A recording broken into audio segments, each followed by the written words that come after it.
Val, would you like to start by introducing yourself and tell us a bit about your division?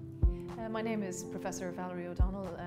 I'm co-director of the Systems Immunity Research Institute and director of the Division of Infection and Immunity at Cardiff University. Our research covers three main areas. We cover inflammation, infection and immunity. Inflammation is where you injure yourself and you get redness and swelling and soreness, and your body responds to that in order to heal itself. Infection is obviously bacteria and other bugs in the wrong place at the wrong time. Immunity relates to vaccines and developing resistance to disease, for example. And our research covers all these three areas. We at Cardiff are very interested in inflammation because inflammation is the process that underlies many of our big diseases today, ranging from cardiovascular disease, stroke, vascular dementia, arthritis, chronic kidney disease, diabetes.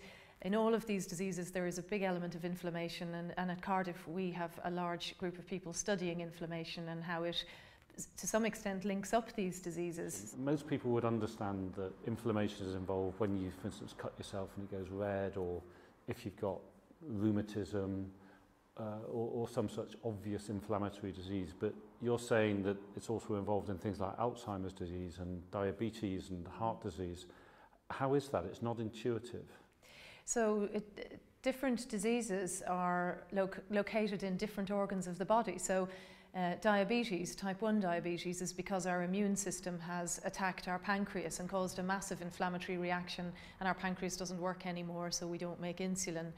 You mentioned rheumatoid arthritis, and their inflammation is attacking a joint. At Cardiff University we've got a lot of research going on into the underpinning inflammatory mechanisms of rheumatoid arthritis. That's one of our big focuses here at Cardiff. Inflammation in terms of Alzheimer's disease, we have a big program of work at Cardiff University that is designed to research the mechanisms of how that works. We've known because of the genetic studies that genes that drive inflammatory changes are somehow involved in dementia. So we have a number of researchers from our Institute of Infection and Immunity actively trying to understand how inflammation in the brain is causing dementia and other cognitive problems. And that could include, acute or short scale things such as anxiety or depression or insomnia, right out to long-term decline in memory and development of dementia. All of those things can be driven by inflammation going on in the brain as opposed to in the joint or in the pancreas, as in the case of diabetes. And of course how they can often be driven to a large extent by infection. So we have a major program at Cardiff University which is researching sepsis, led by Professor Peter Gazal, funded by the Welsh Government. And this is looking at sepsis in newborn babies, particularly premature babies who get lung infections that then become sepsis throughout their body, a severe blood infection. And Peter's work is looking at the mechanisms of inflammation. So in sepsis, it's not really the bacteria that are so much the problem, it's the body attacking itself because of inflammation.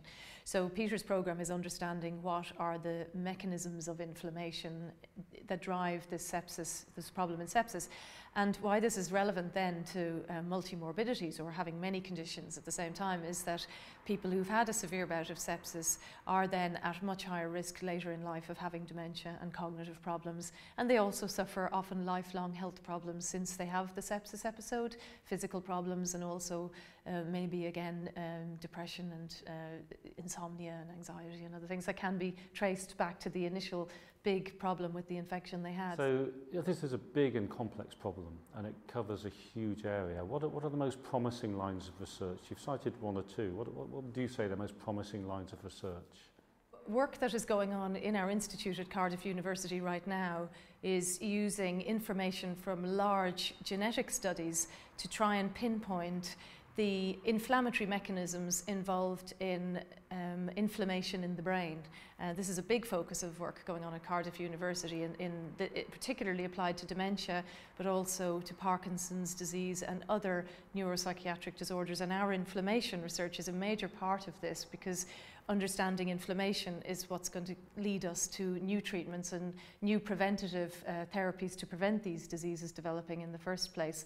The genetics has informed us of the directions to take, and now we need to understand what that genetics is telling us.